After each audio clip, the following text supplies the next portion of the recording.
अस्सलाम वालेकुम दोस्तों, तुसी देख रहे हो अपना पंजाब टीवी ते मैं थोड़ा मेज़बान अफजाल अहमद। सब तो पहले अपने चैनल को करो सब्सक्राइब ते नाल ही लगी हुई घंटी को दबाओ क्योंकि साडी लेटेस्ट और बेहतरीन वीडियो साढ़े दोस्तों तक पहुंचे सब तो पहले। लो जी दोस्तों, जिस तरह तुहानू पता है कि अपना पंजाब टीवी वीरां वास्ते रोज़ कोशिशां करता है कि अच्छे तो अच्छा जानवर और मकबूल रेट ते जानवर लैके आइए। रोज़ तरह अज भी जनाब एक दूजे ने वैट की वीडियो लैके हाजिर हुए। सब तो पहले मेरा कैमरामैन तुहानू वैट दिखाएगा तो मजीद गलबात करांगे मालक दे नाल कि मालक की डिमांड करते हैं। दिखाओ जी, खूबसूरती वालों कोई कमी नहीं जनाब।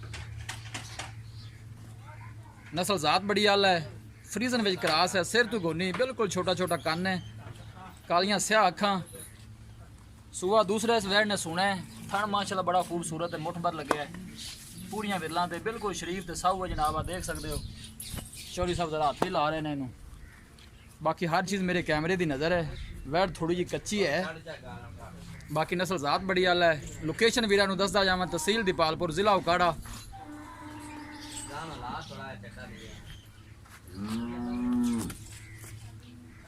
थोड़ा छड़ के टोर खाए ना।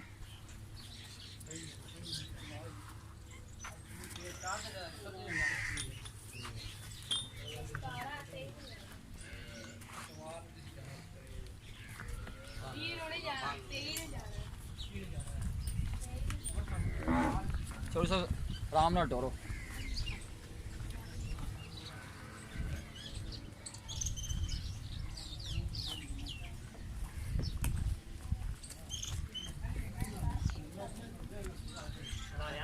जान दे।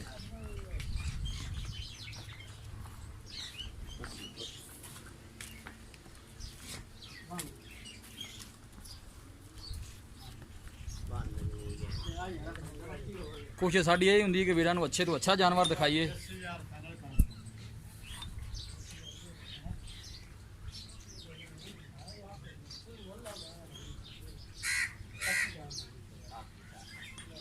सुबह दूसरा इस वैड़ ने सुना है, पूछांगे मालकां कोलों कि सून चुक किन्ने दिन लैंदी है, की इहदा हिसाब किताब है।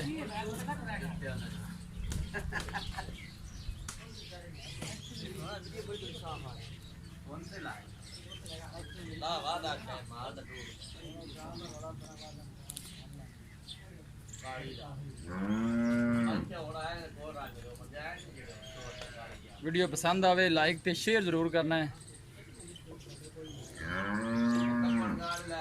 लो जी दोस्तों, वैट दी है दिखा दे मजीद गलबात करने मालक दे नाल कि मालक की डिमांड करते हैं। ब्रेक ला लो भाई। अस्सलाम वालेकुम जी। वालेकुम सलाम जी। चौधरी साहब की हाल है? अल्लाह का करम। भैया सेहत ठीक है? वैट जी आप विखाई है जी? हाँ जी। कितना सुआ है वैट ने? दूसरा सुआ सोना सू। दिन किन्ने को लैंदी है सून? दिन ये 10-12 लेंदी है। 10-12 दिन लैंदी है। पहले सूए दुध का रिकॉर्ड है कोई पता कितना कर दी? 18-19 लीटर कर 18-19 लीटर। की इंदी प्यार में बदल डिमांड है? ये 2,20,000 की। 2,20,000 ज़्यादा नहीं चौधरी साहब? पूरा गांव देखो, कादी शान देखो, क्रास थान देखो, रंग देखो। ये केड़ी नस्ल च क्रॉस है? ये फ्रीजन क्रास है। फ्रीजन साहिवाल क्रॉस है? हाँ जी। फाइनल जे पैसे दसो वैट किन्ने दी देनी? पक्की जी आप 2,10,000 देनी है। दो दाल भी कोई प्यार में बताया? नहीं जी, कोई नहीं, आप पहले पूरा प्यार। फाइनल ने पैसे 2,000 जी, ठीक होगा, मेहरबानी। लो जी दोस्तों, वैट दी है दिखा दे, मालकां डिमांड की है 2,20,000 रुपये और फाइनल कहते हैं कि 2,10 दे देंगे। किसी भी साढ़े वीर भाई ने वैट खरीदनी हो, साडा राबता नंबर है 0301 45 52 144। इस नंबर से साड़ी व्हाट्सअप बनी है। अस उम्मीद करने हैं कि साढ़े दोस्तों को अज की वीडियो बेहद पसंद आएगी। वीडियो पसंद आए लाइक तो शेयर जरूर करो। मिलांगे एक अच्छी और लाजवाब वीडियो के नाल। अपने मेज़बान अफजाल अहमद दो इजाजत।